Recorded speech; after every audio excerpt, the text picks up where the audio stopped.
Hello there. Good morning and good afternoon, maybe even good evening to some of you with this wonderful stuff that we've got that we can talk all the way around the world anytime we want. So good morning. This is Keith. With me I have Grant Robinson. Hey, Grant, you there? Welcome. I am today. Thank you, Keith. Excellent. Good to hear you. Hey, Grant, I want to ask you just real quickly before we get going here. Do you know how long you and I have actually been you've been helping me with my hiring? It's been about 11 or 12 years. Okay, so time flies.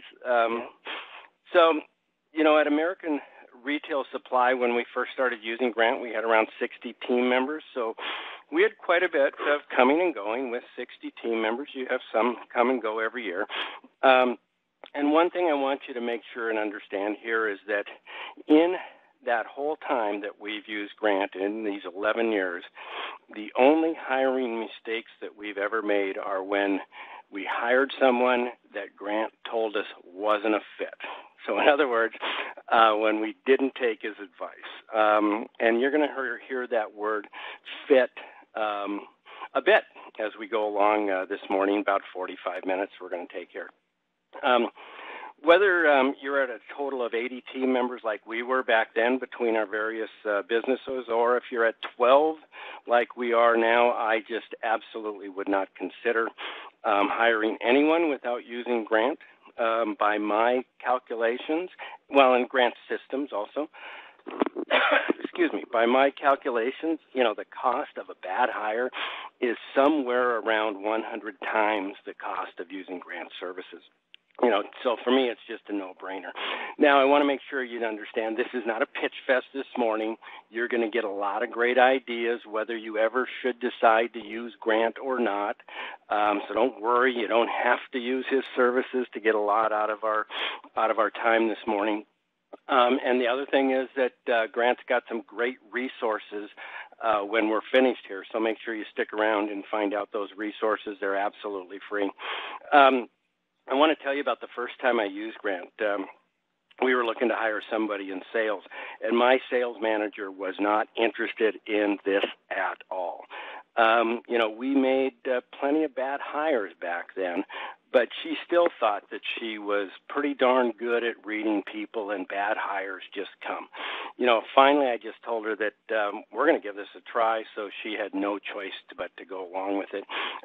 She's quickly became Grant's biggest supporter, and she simply wouldn't consider hiring without using Grant. Grant, I'm thinking that when we had American Retail Supply, you worked with Jerry more than anyone else there. Is that right? It's probably true, and Mary about equal. Okay. So Jerry and Mary both became huge supporters and just wouldn't even think of hiring without him. And again, some of the ideas that you're going to learn here, whether you use Grant or not, are going to be just invaluable to you. I need to be honest with you too. The very first time I used Grant, I'm not sure I ever told him this, but I just went into it and I said, well, at least if we mess up on this hire, I can blame this guy and it won't be my fault. But back to the subject for today, and that's hiring millennials. Now that I've sold American Retail Supply, I do a lot of one-on-one consulting with my management system, especially in teaching people how to use personal development interviews in their business. And every single person, it was just amazing, every single one I talked to, without even trying to bring it up, brings up a horror story of hiring millennials. So about a month ago, after hearing another horror story, I contacted Grant and asked him to be on this call with me here today. The reality is, I know from experience that you can hire millennials who will give you a good day's work for their good day's pay. We've done it. Now, if you have questions as we go along here, what I'd like to do is email them to Travis. That's Travis at 3dmailresults.com. Travis at the number 3, the letter D, 3dmail, M-A-I-L, results, RESULTS.com, 3dmailresults.com. Travis at 3dmailresults.com if you have questions. he'll make sure and get those to us. So let's get going. Let's talk about how to hire millennials who will give you a good day's work for their good day's pay. And so, again, welcome, Grant.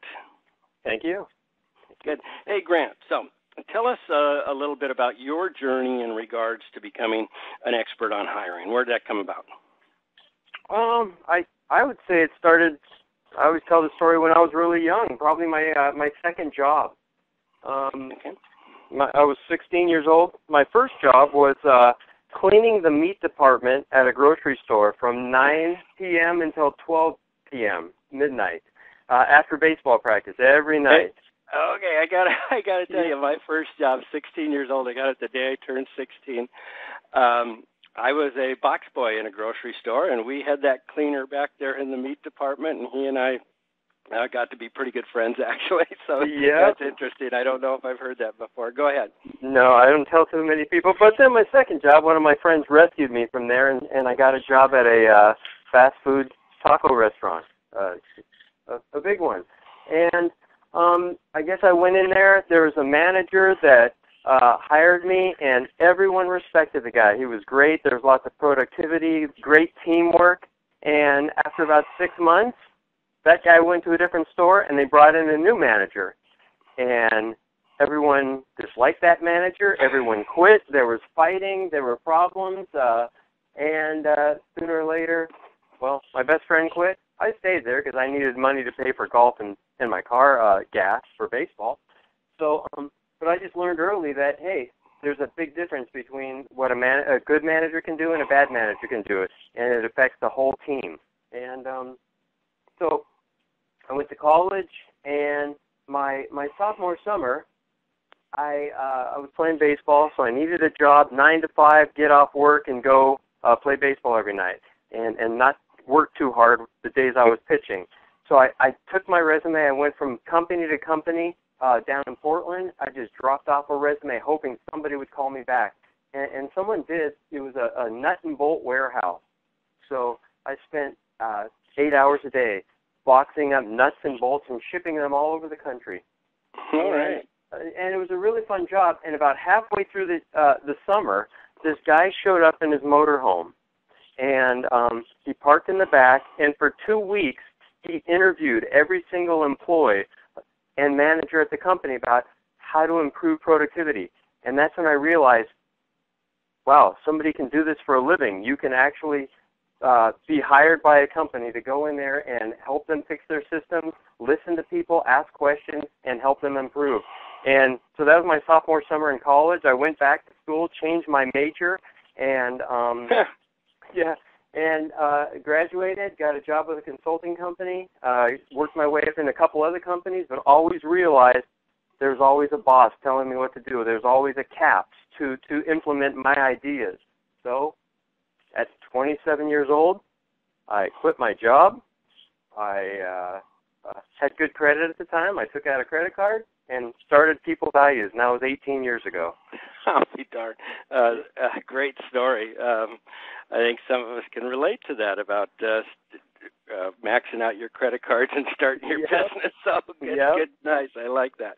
So tell me, what problems have companies told you about? I've heard, again, my horror stories from the people I'm doing consulting with. What problems have you heard about with millennials?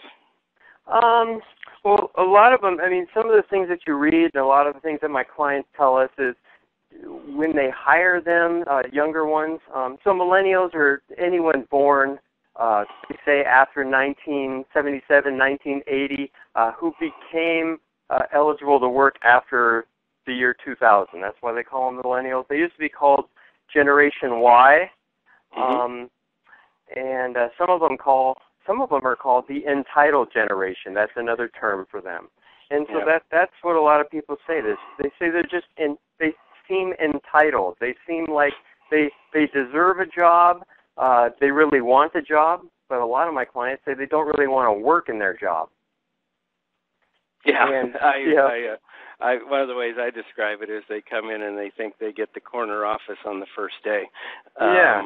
And that's what I hear from other people. Anything else? Yeah, just on the same note, they come to work a lot of our clients say whether they've been to college, whether they right straight out of high school, with a lot less experience or skills than the previous generation had. So they didn't go get jobs when they were 16 years old for whatever reason. The parents didn't force them to, like some of ours did. Yep. And a lot of people say they're not 9-to-5ers. They'd rather have flexible hours, telecommunicating options, extra vacation time. A lot of people say they seem to fit their lives. They fit their work around their lives instead of fitting their lives around their work. Yeah, that's the same thing I hear, and to some degree that's not so bad. It's a good thing if you can get away with it, but but it doesn't work so well sometimes for us who are trying to actually get some things done at work. Yeah, you have to prove yourself a little first. Yeah, exactly. So if you can get there to be entitled, and I guess that's what they've had pretty much in many cases all their life, so that's what they expect to get down the road. I say, call it the beer is free syndrome. Let's go. So why do you think companies have such issues in hiring people from this generation? Well, it's, like you said earlier, it's not all of them, and just like every other generation, Generation X and baby boomers, there were unreliable people with poor work ethic in those generations too, but it just seems more prevalent in this generation. You've heard that also, right? Yeah, no doubt. And well, like I said earlier, you've proven it to us that you can certainly find those with a work ethic out there. And my big thing is that I talk to a lot of people, and I have people coming to me thinking they need to change their operations to conform and to the millennials. And my whole point is, no, get millennials who have a work ethic. Sometimes I say that to people, and they're like, well, you can't do that. And it's like, yes, you can. Yes, you can. You can find millennials who have a work ethic just as good as you and me. Now, they may be a smaller percent than they had to be. I think that's what you were getting at, than they were in previous generations, but they're out there. But go ahead. I didn't mean to interrupt you. Yeah, and that's true. So a lot of that's what I found when before I started this company and the companies I was with. They hired people for a specific job, and whatever generation they were from, those people would not do that job, and so they spend their whole time adjusting the job, the responsibilities, the goals of the position to fit the person. And like you said, if you create, like with your management system, if you create the job and the objectives for the position, now you go hire somebody for that position instead of adjust the position responsibilities for the specific individual who's not performing. Yeah, exactly. So a lot of what our clients have done, probably 3 different things. Number one, they realize that their hiring system is broken. It's not working, and it's time to do something new. Number 2 is a lot of our clients have changed the way they recruit their employees, or the way they recruited in the past. And then number 3, like you talked about earlier, the job match or fitting people to their specific culture, the team that the person's going to work on, and the positions they're hiring somebody for. Okay, excellent. So number 1 was realizing that their hiring system isn't working. Tell us a little bit more about that. Well, just like, you hired lots of baby boomers and Generation Xers in the past before using our service, and some of them would work and some of them didn't. And the odds of somebody being productive in a job a year later after being hired is about 14%. That's the national odds of somebody being productive and working out. A lot of people are not fired and they don't quit. They just sort of stay in that job for 3 years, 5 years, 20 years, and just become a workplace survivor. That's what we call them. So there's a lot of workplace survivors out there. Yeah, I think I'm gonna. That is so sad. They're surviving. You're not getting what you need out of that position. You're getting what, and most people don't get rid of that person because they just think, chances are I'm going to get another one just like him. Yeah. Or they get into the whole thing where now, okay, this person is kind of up to speed. If I get rid of them, now I got to hire and train someone else and get them up to speed. And I actually talk about that in my presentation on my management system. If you've got everything documented, getting that next person up to speed is not nearly. It's not a problem at all. You got all the jobs, all the duties, and that they do documented and exactly how to do them.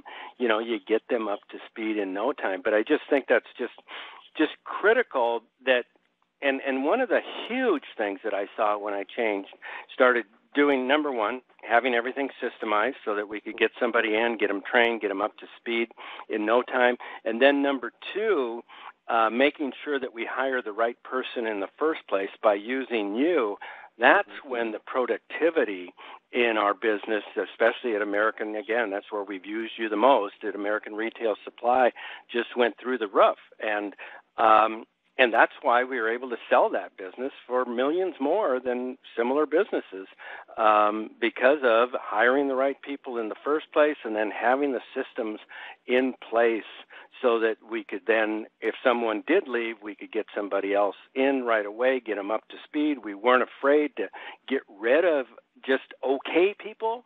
We move okay people out and move good people in. So go ahead, Grant.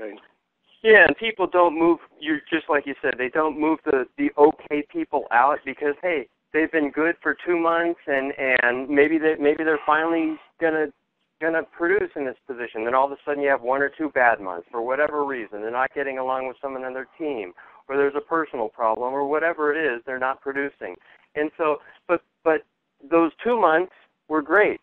So now I don't want to go recruit. I don't want to train somebody new because, like you said, they could be another workplace survivor. 68% of the workforce are workplace survivors. 14%, another 14% are mishires. So people should have never been hired in the first place because they don't fit your culture, and they don't fit the job, and they don't fit the team. They don't fit any part of the job. And so that's one thing. Changing the way people hire. And the problem with the traditional hiring system is this, and we've talked about this in the past. There's three parts to it. You run an ad or you do some active recruiting, and you get a bunch of resumes in. And those resumes, they say 95% of those resumes contain exaggerations. Yep. Yeah. Maybe not lies, but exaggerations. And they've studied, and they say that like 33% of resumes have exaggerated degrees or job titles or qualifications, things that they've accomplished in their previous job. And so that's what gets them in the door, that exaggerated resume. So then you make some interview questions, and you format the interview based on their exaggerated resume, right? Yep. And so they're in there. This is somebody trying to sell themselves so they can get a job, whether it's because they need to pay their bills or because they really want the job. Who knows? And then, they've given you some references, but nobody gives you a bad reference, right? Yeah, nobody gives you a bad reference. And the thing is that now business owners are so afraid of even if they did have something bad, they in many cases they either won't say anything or they will only say the good things anyhow. So it's like, again, True. If you can't find 1 or 2 people that are going to give you a good reference, you've got to be really bad. Yep. And so then they do know, interviewers know that these people are preparing, and most interviewers, they say 95% are asking the same type of questions that everyone else is asking. So people are coming in prepared to answer those same questions. And, do you want to talk about that a little later, or what? And those kind of questions that are just that was just a huge aha moment with me in working with you. Granted, how stupid, excuse me, maybe not stupid, how worthless the questions that I was asking were. Yeah, and it's not only you. It's like they say 95% are asking those same 10 basic worthless questions. And, tell me about yourself. What are your greatest strengths or weaknesses? All the things that everyone is prepared for. And they learn how to answer those questions in high school. They learn how to answer them in college, on the Internet, articles all over the place. And so people come in with canned answers. And those have nothing to do with the job. None of those questions have whether the person actually fits the culture, the team, or the job, and can do the job and will do the job and will perform like your top performers. But they're the questions that we've all seen that we're supposed to be asking. Yeah. and gosh, aren't you so impressed when somebody answers those questions? I mean, they used to just blow me over. It was like, wow, this guy really is really on the ball. He knows where he's going and what he wants. And found out afterwards that it had very little to do with reality. Yeah. Because the whole hiring process has pretty much nothing to do with reality, because it's all they're trying to sell themselves, and the process is broken, and so it's based on a resume, an interview, and then it all comes down to your gut feel, how you how you actually feel about this person. And they say that most of the time we determine our gut feel within the first couple minutes of an interview. Yeah. So I did that. I know I did that. Somebody'd walk in and be like, whoa, okay, this guy, look at that. Or this other person walks in and it's like, oh, gosh, I'm not sure this one's going to work. And it has nothing to do with reality. Yeah. And then the next half hour of that interview, you're justifying in your own mind why you've made this decision. Yeah, exactly. Whether it's a good or bad And you've already made the decision in many cases, like you said, in 2 minutes. Yeah. And well, I need to tell you too. One of the things I was, and I'm going to interrupt you here for just a half a second, because what I loved about this, I was I was really good in math, and along the way, until I decided that I really loved marketing, about 7 years later, I was really good in math.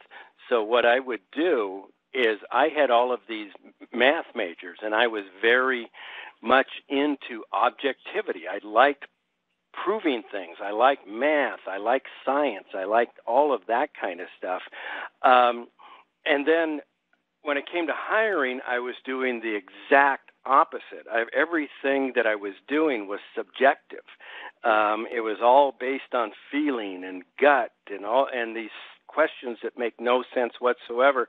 So the thing that I really got to tell you, that for me, one of the things that attracted me to what you do, Grant, is taking out that subjectivity and making it objective, having some scales and some numbers and some real things that you can look at and say they're high in this, they're low in this, they're whatever in that, and making it, rather than being subjective, objective. So I'll get off my high horse there, but to me it just made a ton of sense. Go ahead, Grant. Yeah, but you're right. The subjective gut feel, I mean, it's not worth. It could be part of the job. It could be not part of the job. It could be part of the interview process or the decision, but they say it should only be a third of that decision. You have to start adding all this other stuff into it, the background checks and the drug test and asking the right reference questions, those type of things, and then job matching, like we're going to talk about later, to get rid of the chance and luck in the hiring process, because chance and luck is given most of the employers out there a 14% hiring success rate. Yeah, good enough. Good. And like you were talking about your top performers at American Retail Supply earlier, can I talk a tiny bit about that? Yep. And not only at that company, but every company, they say top performers are people who are 5 to 8 times more productive than their counterparts. And so by figuring out who your top performers are or were at American Retail Supply and cloning them with our system, you like you talked about, you just bumped up the productivity so much and the profitability of the company that you were able to sell it. Can I tell you what they told me when they took over the company? Because as you know, they still work with us. Yeah, okay. The first time I met time I met them, I asked, I hope it's all right to talk about. They had looked at about 100 businesses, I think you know this, and they decided to buy American Retail Supply. And I asked them, what was it about this company that motivated you to buy it? And they said, well, I don't know if you've ever watched the show The Profit. It was pretty interesting what they said. Number one, they said the products. Great, amazing product. And number two was the process, the management system that you put in place there, and the Keith Lee management system that you now offer. So it was product, process, and then they said number three was the people. We couldn't believe that everyone in their position could be this productive. We hadn't seen that before, and they talked about the productivity of their people, and that's why they thought, and that's why they bought the business. So, thank God they're still working. Doesn't surprise me. Good. Yeah. Yep. Well. So tell me more about this fit stuff. You know, the culture fit, the team fit, the job fit. Again, I'm that guy who likes the objectivity, and this just hit home with me so much. I was like, okay, love this stuff. Let's go try it. And then we tried it, and it was kind of crazy good. But go ahead, Grant. Yeah, and so it has to come in early. And so I want to talk a tiny bit about the recruiting process to actually make sure that you're finding people that fit the job. And so like I talked about, the second thing that most of our clients have done is change the way they recruit. And they base all their recruiting ads and all the things that they use to actively recruit on the goals and objectives of the position. So like we talked about, the first thing you need to do is figure out exactly what needs to be accomplished in each position by putting together goals and objectives, same thing that your management system does. And then creating a good, attractive recruiting ad that is based on goals. So, and these ads, they're not the ads. So the ads that our clients write are very thorough. They have goals. They have the company's competitive advantage, exactly why you should work for this company instead of one of our competitors, why you should choose this job instead of the same job that our competitors. So you really have to sell the company. You have to sell the goals. You have to make these things so thorough that top performers get motivated as they read the ad. You're looking for people who have good attention to detail, people who are motivated, people who like the team atmosphere, and all that has to come out in your ad. People who are not detail-oriented don't like long ads. They like the short 3-sentence ads that they can reply to online and get a job. So if your ads are not thorough, written, have goals in them, have all the responsibilities, sell the company, then you're attracting the wrong people. And so it's kind of like that. You quality versus quantity in some cases. In that case, then, huh? Yeah. I mean, our goal with our ads is instead of getting 100 resumes in that we could sift through to figure out which ones we really like, is to get 20 resumes and have half of them be from the right people instead of 100 resumes and 5 being from the right people. Yeah, and that's what we found with you. I mean, with doing your stuff is that we just didn't have nearly as much to go through in the hiring process. We didn't have all of these resumes and stuff that we had to just sift through and just throw out. We got rid of people early, which I love. Yeah, and we want them to get rid of themselves. We want them to read the ad and say, no, this is not for me. Yeah, and that's a better way to put it. They just never apply. So yeah. Or if they do, so a lot of our clients, they follow up when they get a resume. They actually email the person back with some questions, with the complete job description, so or the the job descriptions that they create with your system or the thorough ones that they already have, list these are the goals, these are all the responsibilities, everything that you must do, including cold calling and emptying your own garbage can and cleaning the bathroom because we all do that together, or whatever the small companies, everyone's got to take part. And so you list all the good and bad, you ask some questions there. Top performers read that and say, yes, I'm excited about this, this, and this. They answer the question, what will we need to train you more on? The people who answer nothing are probably lying. So we want them to actually read the job description, understand everything about the job, and we want those who are unmotivated to work really hard and just want a paycheck to read the job description and ignore your email and go away. Yeah, and let me add something there that I think is just absolutely critical. We're those of you who do my management system and the personal development interviews, we want people who are going to actively try to make our business better.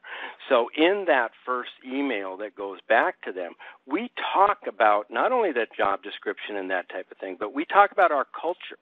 And that, we don't do performance reviews, and because we really want to know what you think, and we don't want to do, we want to help develop you. We don't want to review you in hindsight. And that goes back to that person. Some of those people, very few, but some don't want to be in that environment where they're actually listened to. Some just want to go to work and turn their brain off. It eliminates those people right away, and it gets the other ones who are excited about the way we manage excited about the job. And so that's one of the things that we really loved, is that we would get these resumes in, we'd get these people coming in, and then we go back with our email and tell them about our culture, our business, the job description.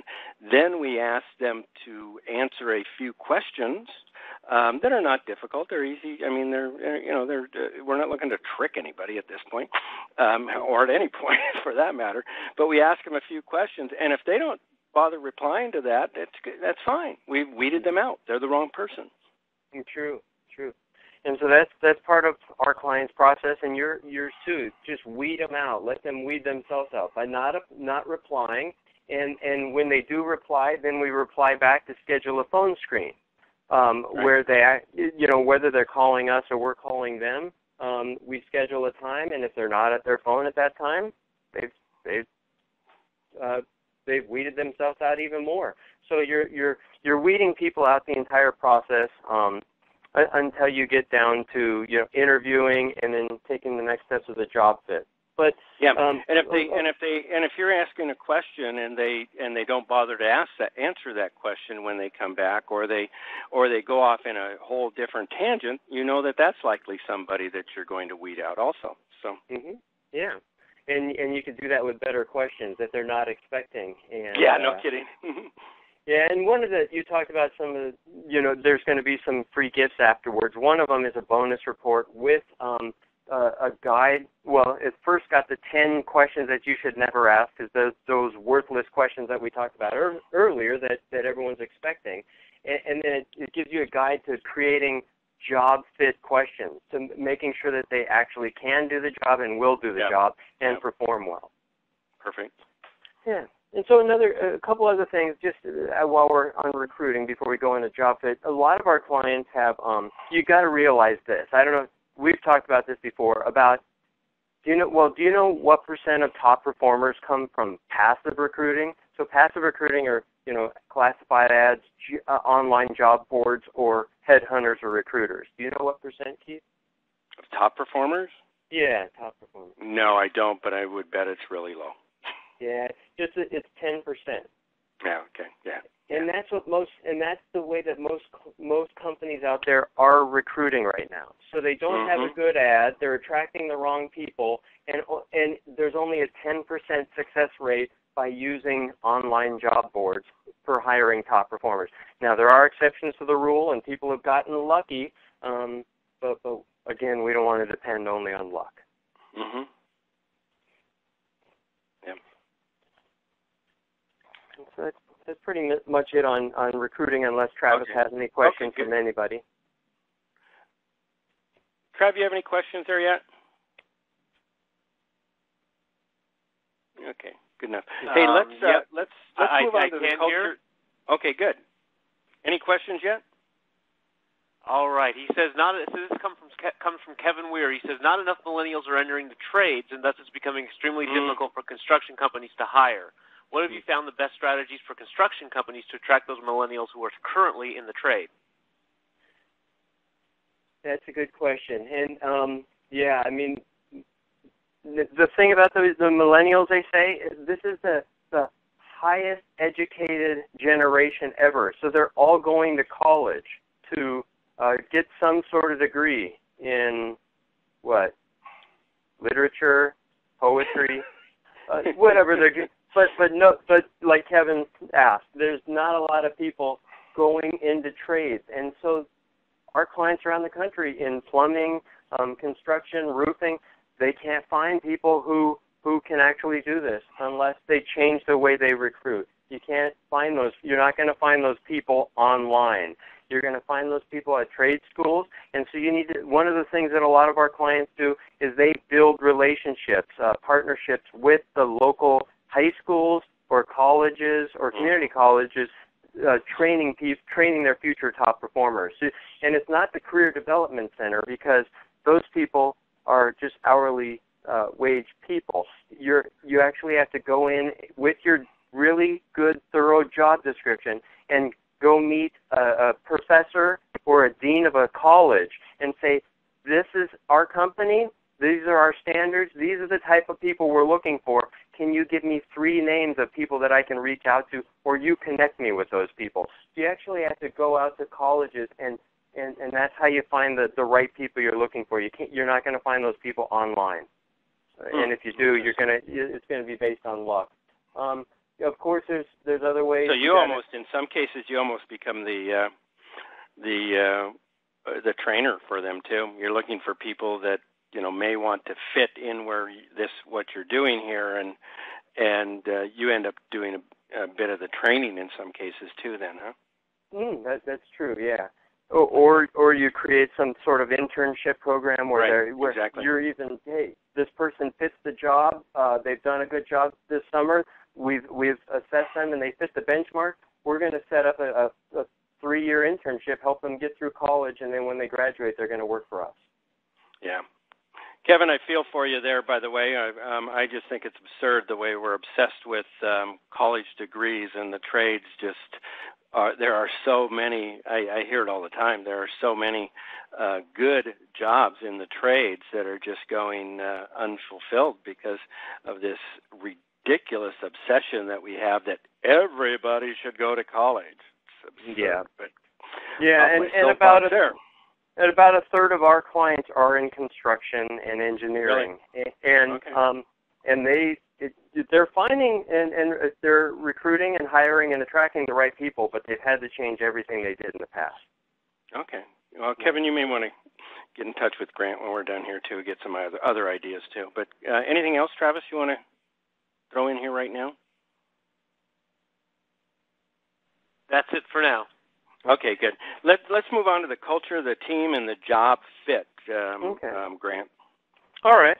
And so that's the key. You could do all these other things. You can recruit the right way. You can put them through a whole interview process, but still the hiring decision is still based on gut feel until you start using ways to fit people to jobs. And so when you think about it, why have people failed in jobs before? They say 15% of the time it's because of personal problems. Whatever it is, a death in the family, a divorce, credit issues, whatever it could be, people run into personal problems all the time. But 85% of people who don't succeed in the job, they say it's because they didn't fit the job. And there's 3 areas you need to fit. Each company has their own unique culture. What they believe in, reliability and work ethic standards, and whether or not somebody can use drugs or substances while working for this company. Those are all, you have to fit people who actually fit that culture.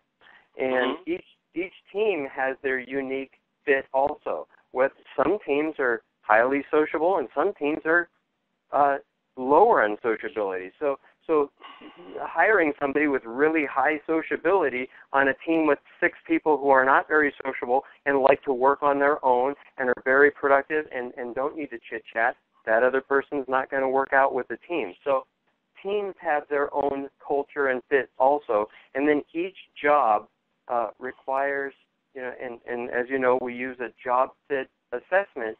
It's sort of like, a lot of people said it's like eHarmony.com. We're creating a benchmark of 20 different competencies, behaviors, and interests that motivate somebody, and then matching a specific person who can fit that competency. And sometimes, people who have a low competency, it's not a bad thing. It just means they're going to take a lot longer to learn the job. If you're willing to deal with that and handhold a little bit longer to get them up to speed because they fit the rest of the job, that's your choice.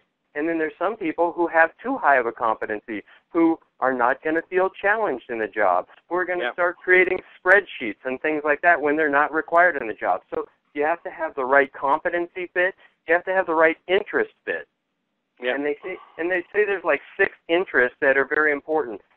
Enterprising and technical and mechanical skills and people service, wanting to help people. And if you don't have the right fit for that what job. What did you call those 6 things again? What did you call that?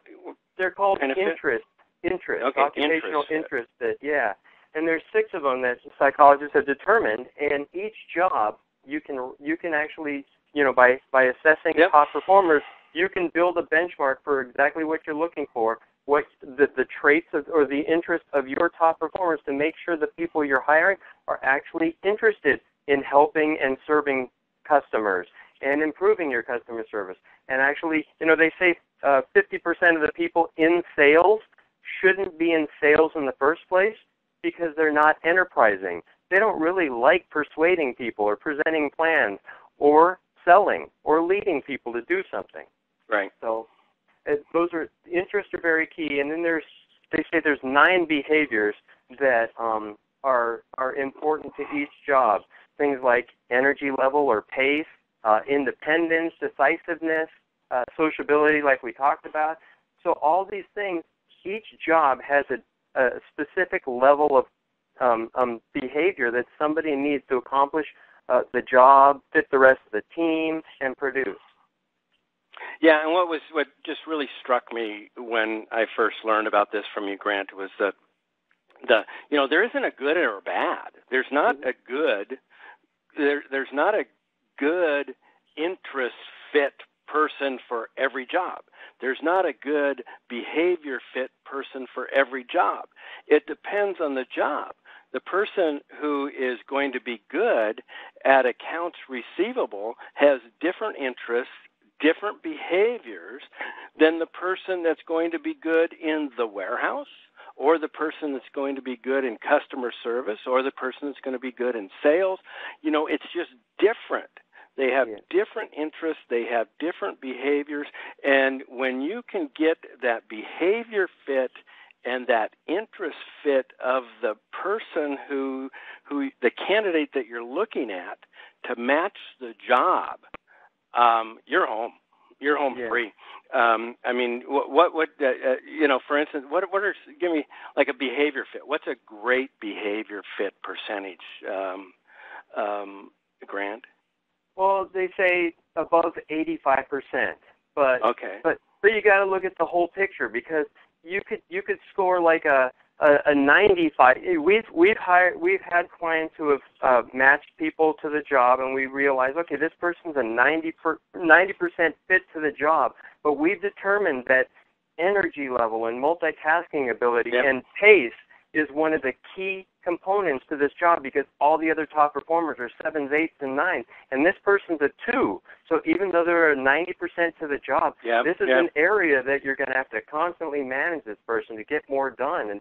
And it doesn't mean there's no good and bad, like you said. It doesn't mean that they're the wrong fit. It just means they're more patient, methodical, systematic than your top performers. Whether you want to deal with that or not is your choice. Exactly. And there's a job for them. So like you're talking about.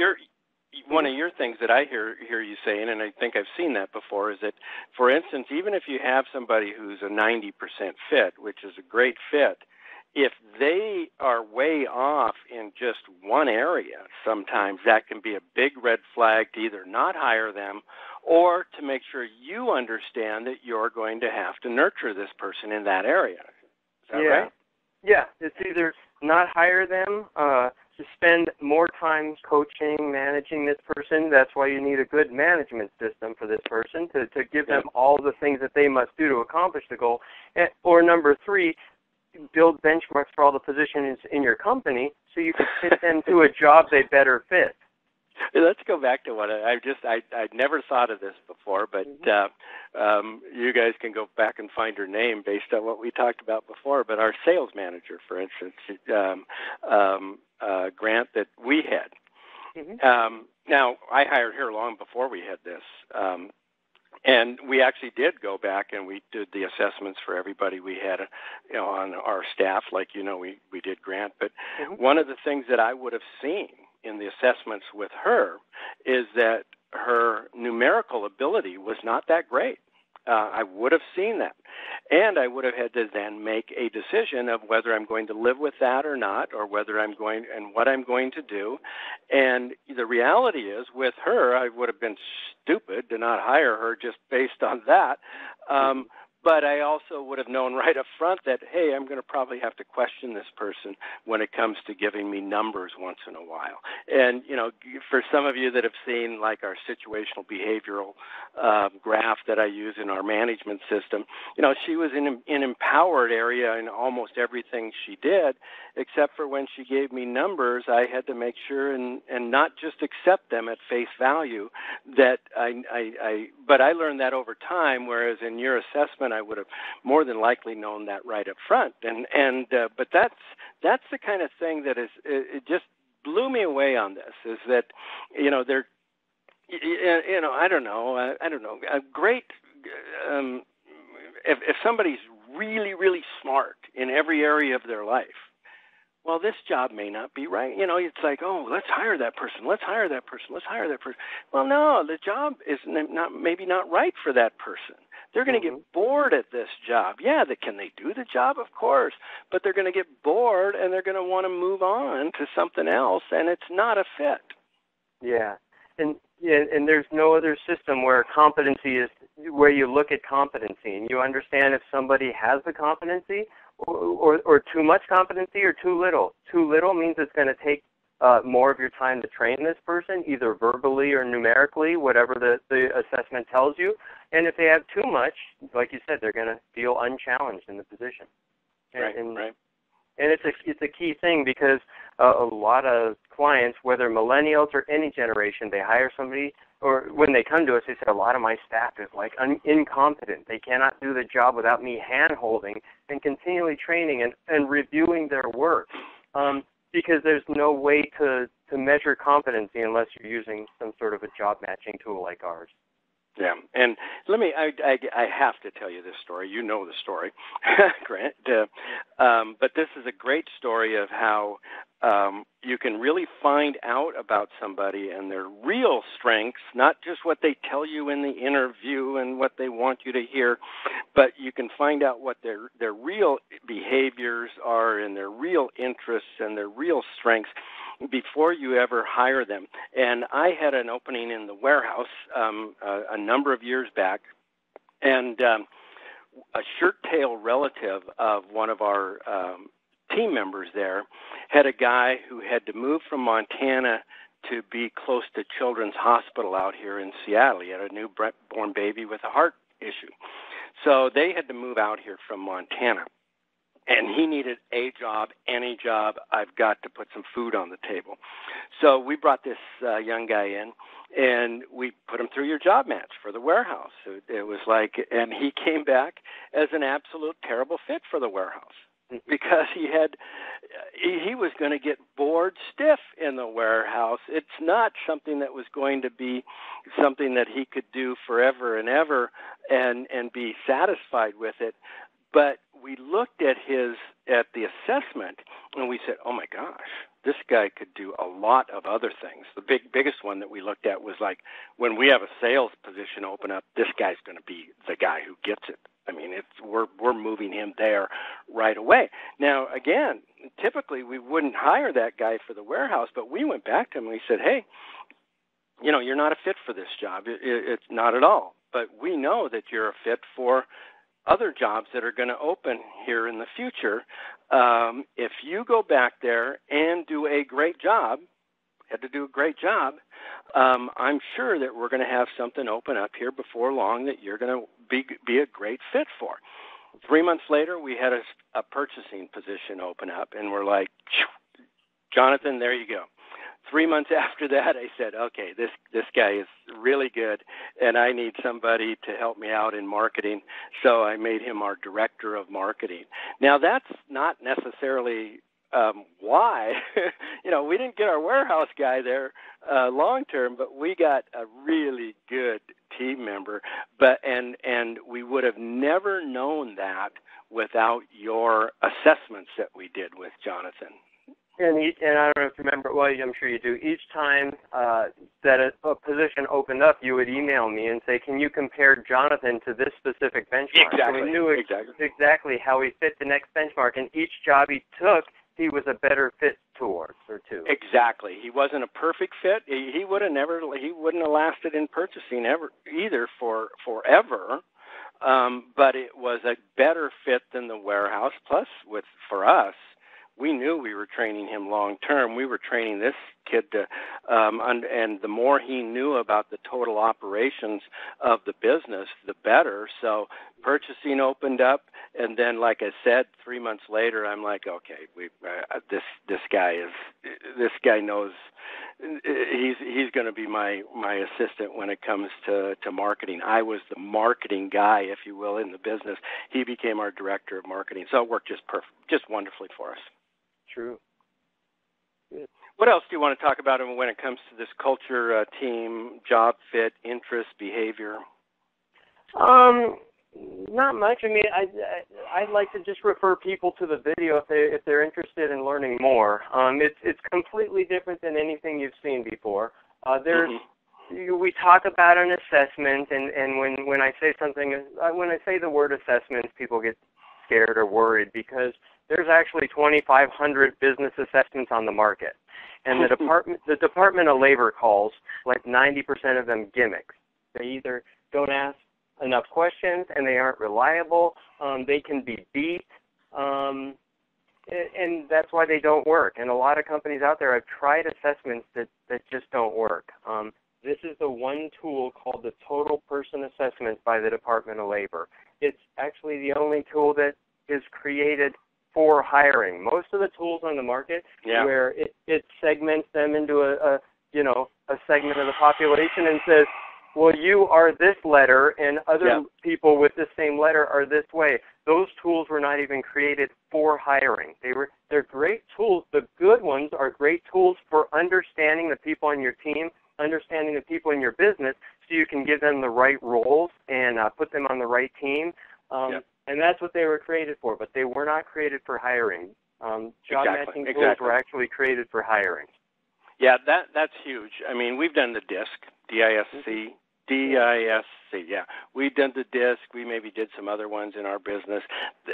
People, when I talk to them about you, Grant, which I do often because, anybody talk to me about hiring, I just say, go watch this video. Just watch the video.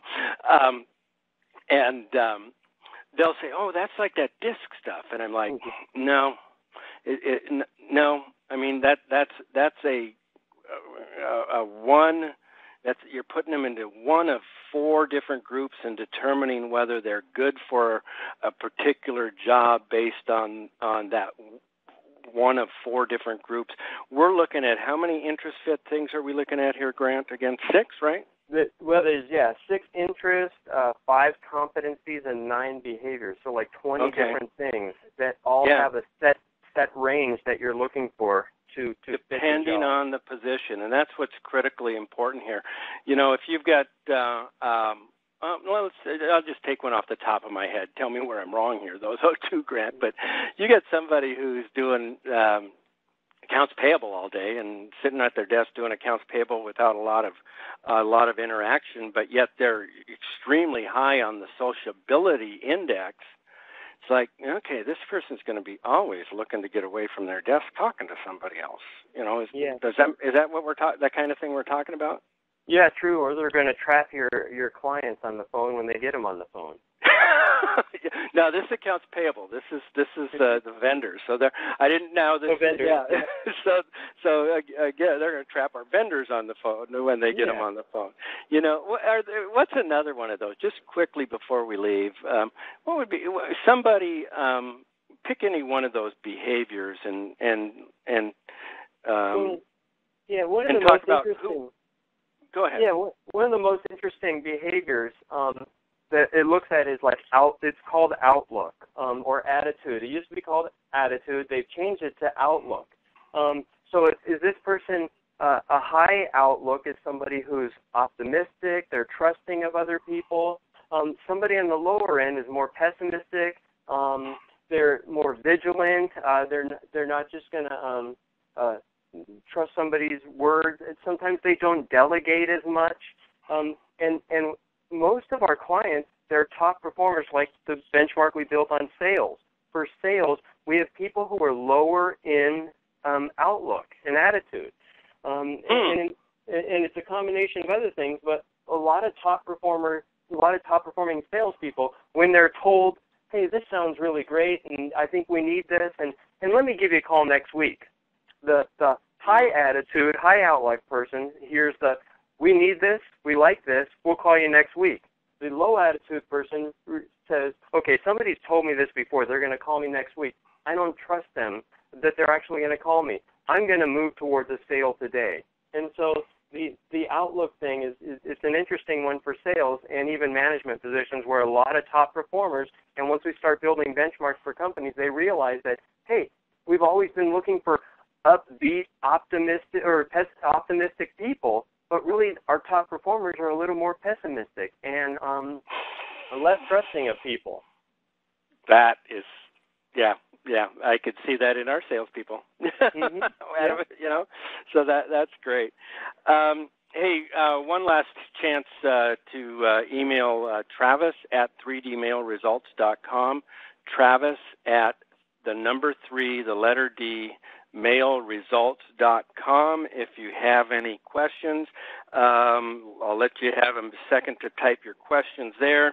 But Grant, tell us about how they can get some of these free gifts, the resources for you. And one of them is like the 10 stupid questions. I don't think you call it stupid questions, but I think you call them. Tell us a little bit about the gifts and then how they can actually get them also. Yeah, and so if Travis gets some questions in later and he wants to just forward them to me, I'm willing to reply to people also.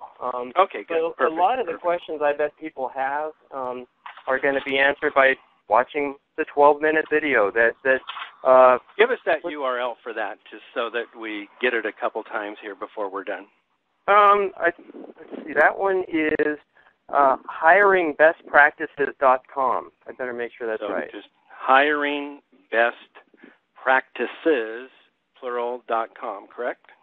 That's right. Yep. hiringbestpractices.com. And okay. I'm checking to make sure.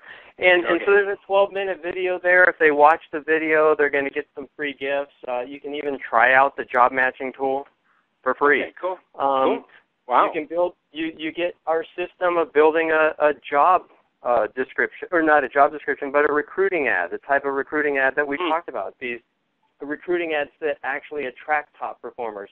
Right. They can download the bonus guide, which has the 10 worthless questions that 95% of companies are asking, and a guide to creating new interview questions or job fit interview questions based on the job. Have those 10 questions changed much since I started with Grant? Nope, they're exactly the same. And every time you search on the internet, yeah, I can tell you. I just got to share this with you guys because, Grant sent me when I first heard about this. He sent me to get some of these things, and it's like the 10 worthless questions, and it's like, oh my God, I'm asking 8 of these. So go ahead. Yeah, and it's when you look on the internet for how to interview and what questions you ask, those are the questions that the internet and all these articles tell you to ask. But everyone comes in with canned answers. They're prepared for those. Yeah. And there's another guide in there is we talked about reference check questions where people won't even answer your questions, but we have a list of reference check questions that get answers. And sometimes the answer is no comment, which is a pretty good answer right there. Yeah. And another thing at that website, if you're not really interested in watching the 12-minute video and learning more about job matching, some of it will be review. You can go ahead and download. There's a free book tab on there, and there's three books, but only one of them is currently in print. 2 of them are in editing. The one in print is the recruiting book, and it's got 50 no or low-cost active recruiting strategies, so you don't have to depend on Craigslist, Indeed, Monster anymore. Yeah. Okay. Good. Okay. Perfect. Grant, thank you. Great job sharing this with my clients here, and thank you from 3D Mail Results. Thank you from Keith Lee Business Systems. Thank you from Dental Practice Staff Development. Thank you from all of us here. And again, to get that free stuff from Grant, that's Hiring Best Practices with an S, hiringbestpractices.com. Any last words, Grant? No. I guess just if anyone has any questions before or after watching the video, feel free to email me. Can I give my email address? Absolutely. Okay. It's grant@peoplevalues.com. Yep. Again, Grant is somebody that some of you know I do mastermind group. I do. We have our monthly marketing meetings up here in the Seattle area. Whenever anybody asks a question about hiring in either of those groups, I just simply give them Grant's information and tell them to go there. And I can't give any more praise to what he does and what he's done for me and my business. So we'll end with that. Thank you all. Take care. We'll talk to you again sometime. Bye.